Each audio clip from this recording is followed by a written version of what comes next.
마가복음 5장을 좀 진행 중에 있습니다. 오늘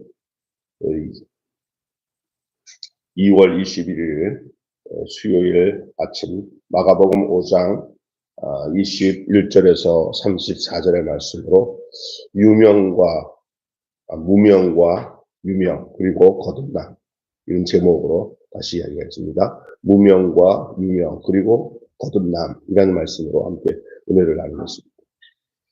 이 복음이 기쁜 소식이 되기 위해 어떤 일이 벌어져야 할까요?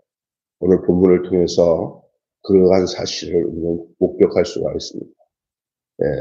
복음이란 구원의 확신에 한정하지 않습니다. 부정한 것이 정결해지고 죽어가는 것이 살리는 행위에서 큰 기쁨의 좋은 소식이 울려 퍼집니다. 단순하게 복음은 구원의 확신이다 이렇게 말하는 것 틀린 말은 아니지만 더 구체적으로 말한다면 부정한 것이 정결해지고 죽어가는 것을 다시 살리는 행위에서 큰 기쁨의 좋은 소식이 울려 퍼짐이 바로 복음입니다. 지금 마가복음에는 계속 이 복음의 현장이 계속 진행되고 있는 것입니다. 예수 그리스도가 지나가는 곳마다 그리고 예수 그리스도와의 만남을 통해 복음의 현장이 드러나는 거죠. 좋은 소식이 울려 퍼지는 그런 역사가 일어납니다. 이방 땅에서 더러운 영을 쫓아내고 참된 평화가 일어났죠. 어제 보면은 거라사 지역은 이방 땅인데 여기에 광인, 귀신 들린 사람, 군대 귀신 들린 사람이 거기서 온전해지는 놀라운 역사를 보게 됩니다. 결국 그 동네 사람들이 예수를 그 동네에 있지 못하도록 나가라고 쫓아내긴 했지만 이미 그 귀신에 집혔다가 온전해진 사람은 그는 가만히 있을 수가 없습니다. 자기 자신이 복음의 현장입니다.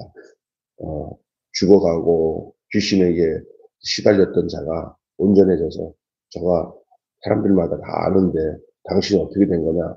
나 예수 만나서 이렇게 온전해졌다 하는 이 말 한마디가 바로 복음입니다. 참된 평화가 그 영혼에 찾아온 것이죠.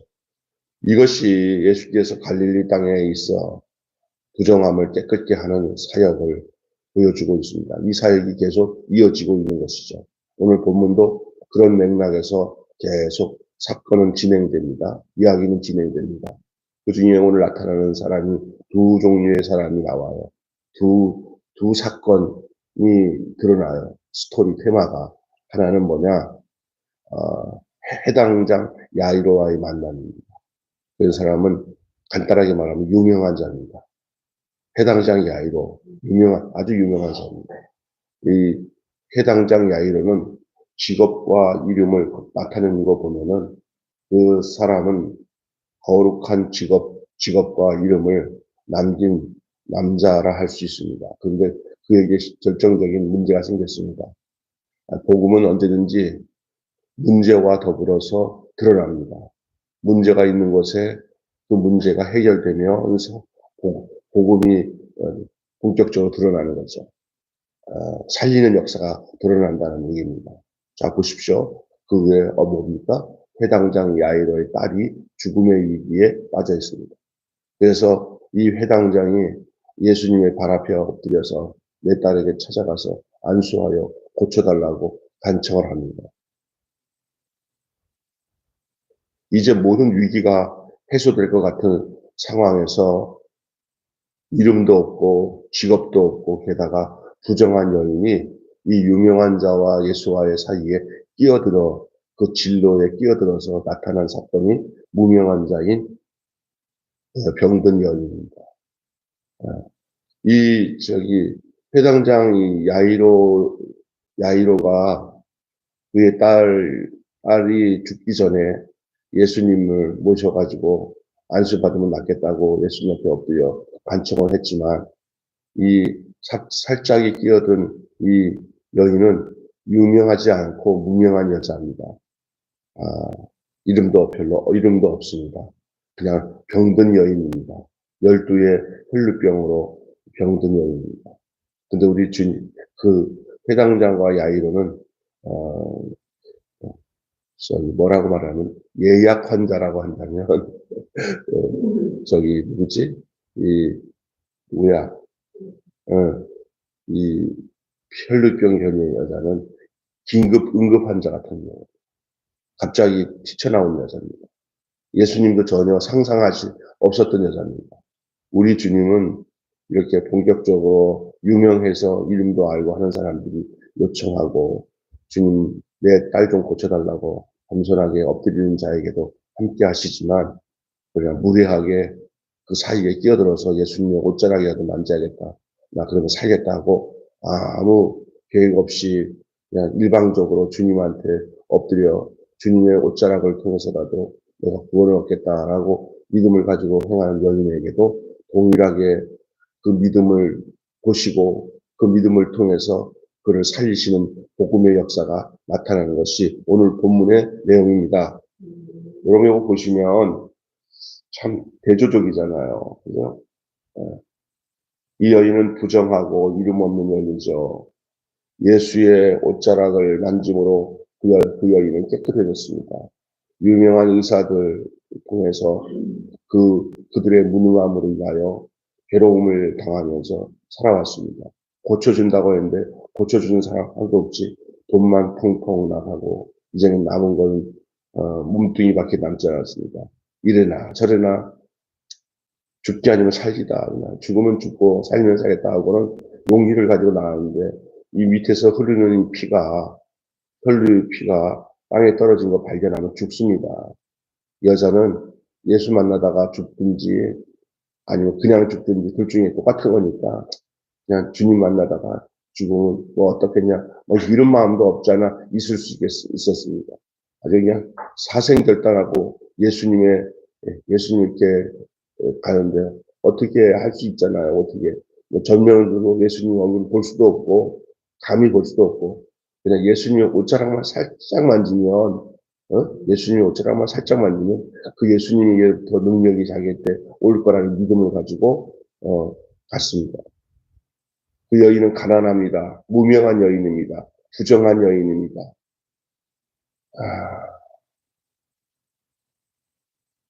그런데 이 여인은 야이로와의 예수님과의 만남 사이에 살짝 끼어들어서 나타난 사건 속에 들어온 여인입니다. 그래도 주님은 12년간의 격리 생활을 했던 이 여인의 이야기의 중심에 우뚝 섰습니다. 기쁨의 소식이 울려 퍼지는 순간에 이 여인의 믿음이 그를 고쳤습니다.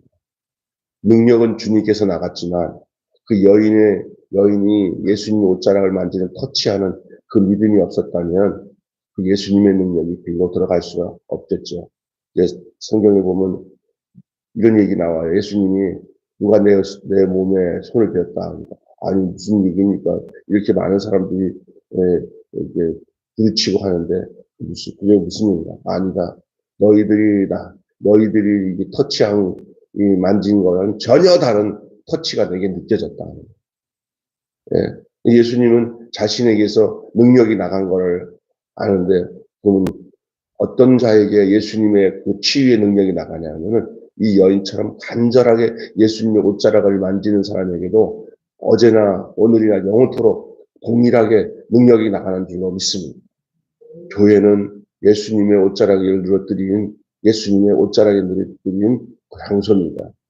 많은 사람이 예배를 드리면서 간절하게 기도를 하는 사람이 있는 반면에 그냥 무심코 주님과 어깨를 부딪히기도 하고 손목도 잡고 예수님의 옷자락을 가지고 따라다니는 사람도 있을 수 있어요. 행렬에 사람들한테 많이 부딪히면 그럼 아무 감각이 없어요. 또 예수님도 감각 없는 자들에게는 감각이 없어요. 그런데 하필 이 여인이 예수님 옷자락을 만졌을 때 옷자락을 만났으면 그건 어떻게 감각이겠습니까? 근데 예수님은 알아요. 누가 내 옷을 만졌는데 믿음으로 만졌구나. 싹 들어간 거예요. 오늘도 똑같습니다. 예배당에서 어떤 100명이 모이든 1000명이 모이든 10,000명이 모이든 이 혈루병 여인같이 능력이 예수님의 옷자락 통로로 능력이 나가듯이 그렇게 은혜의 역사가 치유의 역사가 흘러들어가서 그 혈루병 여인이 고침을 받는 것처럼 오늘도 주님 앞에 예배를 드리다가 꼭 옷자락을 만지는 그런 놀라운 역사가 일어나게 되는 점이 있습니다. 아무나 되는 게 아니에요. 그건 그냥 혈류병 여인의 가진 그 마음가짐이나 그 믿음은 오늘도 동일하게 많은 사람들 중에 그런 믿음을 가진 자에게는 주님의 은혜와 능력이, 치유의 능력이 임하게 되는 거예요. 옛날에 초창기 때 여의도 신보음교회가 막 성장할 때 정말 수많은 이 혈류병 여인 같은 문제를 안고 있는 많은 가정들이, 성도들이 저 오살리 순복음이나 기도원 같은 데 가서 그냥 이 여인의 믿음을 가지고 주님 옷자락이라도 만지면 주님 내가 살겠습니다. 그게 똑같은 마음이었든지 그 기도원에서 암병도 고치고 폐병도 고치고 막 하나님의 능력이 임하는데 그 누가 그걸 얘기했어요. 그 역사가 이 여인에게 임한 것처럼 그 역사가 동일하게 지금도 그 믿음으로 주님 앞에 나가는 자에게 임하게 되는 줄로 믿습니다. 아멘. 이 여인으로 인해서 조금은 시간이 지체되는지 모르겠지만 야이로의 딸을 갔더니 야이로의 딸이 어떻게 됐어요? 죽었어요. 죽고 나니까 어떻게 됐어요? 다들 난리 났죠. 뭐 이제. 예수님이 그 죽은 어린아이를 살리시죠. 또요. 살리시는 역사가 이제 나옵니다. 오늘 이 유명한 자 야이로, 무명한 자 이 혈류증 여인. 그런데 이제 그 모든 두 가지의 사건의 결론은 뭐야? 거듭난 자라는 거예요. 거듭나는 거. 예수님은 무명하고 부정한 여인을 물어보셨고 누가 내게 손을 대었느냐. 그리고 바라보셨어요. 이후에 여인에게 딸아 하고 예수님은 그 여인을 향해서 딸이라고 했어요. 딸아. 12년이라는 격리된 시간 속에서 영원이라는 구원의 선물을 선사받았습니다.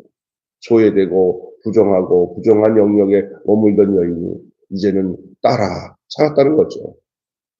내가 구원받았다. 그 병에서 구원받고 예수를 만남으로 이제 영혼도 구원받는 새로운 정체성을 부여받습니다. 부정하다고 손가락질 받고 사회에서 격리된 채 고통 속에 외롭게 살던 여인이 깨끗해졌어요. 이름을 얻었고요. 예수님의 시선과 마주쳤습니다. 이것이 바로 구원이고 이것이 바로 복음인 줄로 믿습니다. 예수님과 이제 마주 볼 수 있고 시선을 마주칠 수 있는 당당한 자격을 얻은 여인. 왜? 병이 다 끝났기 때문에. 병이 있는 가운데는 예수님을 쳐다볼 수 없었지만 그의 혈루의 근원이 끊어졌기 때문에 그런 건강해졌어요. 이젠 당당하게 예수님을 바라볼 수 있는 것이 구원입니다. 오늘 우리가 예수 믿는 사람들이 죄책감에 빠지거나 자괴감에 빠져갖고 늘 자기 스스로가 나는 이래서 안 돼, 저래서 안 돼 하는 사람들은 아직 구원의 그 복음을 경험하지 못했을 수도 있어요.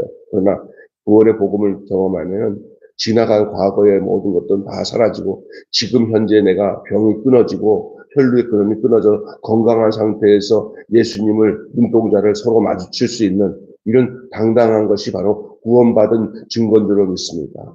여러분 주님을 늘 바라보는 시선이 늘 있기를 주님의 이름으로 바랍니다. 살다 보면 예기치 않은 장애물을 맞닥뜨릴 때가 있지만은 그에게도 구원의 기쁜 소식이 찾아올 것입니다. 오늘 이 두 가지 이야기 함께 나눴습니다. 오늘 이 34절 이후에 아마 이제 야이로의 딸에 대한 사건이 내일 본문에 아마 이제 진행이 될 겁니다. 오늘 여기까지 함께 나누면서 오늘 핵심의 말씀은 뭐냐? 무명한 자, 부정한 자가 말씀으로 새로워지는 것이 복음의 능력이다. 다시 얘기하겠습니다. 무명한 자, 부정한 자가 말씀으로 새로워지는 것이 복음의 능력이다. 할렐루야. 기도하겠습니다. 구원의 확신, 이것이 복음의 내용이라 할 수 있지만은, 그러나 더 구체적이고 더 확실한 것은 무명한 자, 부정한 자, 이 혈류증 걸린 이 여인이 그 오랜 시간 동안에 그 병의 그늘에서 사는 게 아니고 죽음 같은 삶을 살았지만 예수님 만나 옷자락을 만졌을 때 그의 혈루의 근원이 끊어지며 그가 정상적인 사람이 되어서 예수님을 떳떳이 바라볼 수 있는 것이 복음이고 구원인 줄로 믿습니다. 오늘 우리의 삶이 주님 때문에 우리의 모든 삶이 치료가 되고 회복이 되고 그래서 주님을 바로 바라볼 수 있는 시선이 주님과 마주치는 눈동자의 시선이 하나님 아버지 하나님 절대로 하나님 아버지 주눅이 드는 모습이 아니라 당당한 모습으로 주님을 바라볼 수 있는 건강한 삶이 우리에게 있게 되는 것은 복음의 능력인 것인 줄 믿습니다. 과거에 매이거나 죄에 매여서 늘 자책감으로 늘 자신 없이 사는 것이 아니라 예수님을 만남으로 인해서 내 죄 사함 받고 내가 구원받아 병에서 노인받은 이 현실을 선포하면서 사는 나 구원받았네, 나 영생 얻었네, 나 천국 얻었네 자신 있게 말하며 하나님의 자녀인 것을 스스로가 선포하며 당당하게 주님께 내 눈을 향하고 주님을 바라볼 수 있는 저희들이 바로 구원받은 결과고 그것이 바로 복음의 분명한 내용인 줄로 믿습니다. 복음은 어떤 가르침의 내용, 어떤 교리의 내용이 아니라 내가 바로 주님과 만나서 모든 죄사함 받고 회복된 내 자체가 바로 복음인 것으로 증거될 수 있는 그래서 그 거라사 지방의 광인이나 오늘 이 혈류병 걸린 여인이나 그 사람들이 봐도 바로 복음의 증인들이고 복음의 전사들인 줄로 믿습니다. 그들 자체가 이 땅에 살아있으면서 만나는 사람마다 나 알지 한마디만 하면 그게 복음이었습니다. 하나님 우리의 삶에 성경 말씀을 많이 하는 것도 중요하지만 나 알지 하면 알지 예수가 살린 사람이잖아. 새 생명 가진 사람이자 이렇게 증거가 되면은 그게 바로 복음의 증거인 줄로 믿습니다. 우리의 삶 자체가 하나님 아버지 복음과 상관없이 살지 않고 우리 삶 자체와 우리의 삶의 행적 자체가 복음이 되게 하여 주시옵소서. 예수로 만들어진 인생, 예수로 살아난 인생, 앞으로 예수로 살아갈 인생, 그게 바로 복음인 줄로 믿습니다. 우리가 바로 복덩이, 바로 복음이 되게 하여 주시옵소서. 그래서 늘 우울한 상황이 내게 오면은 내가 복받은 사람이고 내가 복음인데 주님 때문에 살았고 또 앞으로도 주님 때문에 사는 자인데 라는 사실을 잊지 않고 당당히 주님을 바라보며 세상을 이기고 마귀를 이기고 귀신을 이기고 악령을 이기고 날마다 예수로 승리하는 삶을 살아가는 복음의 증인들이 되게 하여 주시옵소서. 성경을 가르치는 것보다 더 확실한 복음의 증거는 말씀으로 예수로 말미암아 변화된 내 자신이 더 확실한 증거가 되는 줄로 믿습니다. 성경 말씀이 그 사람 속에서 증거가 되고 삶이 그 사람 속에서 증거가 되는 그런 삶이 바로 이것이 바로 오늘 우리에게 말하는 참된 복음인 줄로 믿습니다. 이 복된 소식의 행진이 오늘 매일 교회에 늘 있게 하셔서 우리 교회 안에 교회 와서 이제 신앙생활 하는 사람들이 목사님 나 옛날과 지금은 전혀 다릅니다. 옛날에는 죽음이었지만 이제는 생명입니다. 이제는 늘 행복이고 기쁨이고 평안입니다. 그것은 바로 지금도 내 안에 살아계신 예수님 때문입니다. 라고 고백할 수 있는 모든 성도들이 되게 하여 주시옵소서. 우리 주 예수님의 이름으로 기도하옵나이다. 아멘. 주님 가르치는 기도로 마치겠습니다. 하늘에 계신 우리 아버지의 이름을 거룩하게 하시며 아버지의 나라가 오게 하시며 아버지의 뜻이 하늘에서와 같이 땅에서도 이루어지게 하소서. 오늘 우리에게 일용할 양식을 주옵시고 우리가 우리에게 잘못한 사람을 용서하여 준 것 같이 우리 죄를 용서하여 주옵시고 우리를 시험에 빠지지 않게 하시고 악에서 구하소서. 나라와 영광이 영원히 아버지의 것입니다. 아멘. 각자 기도하는 시간을 갖겠습니다.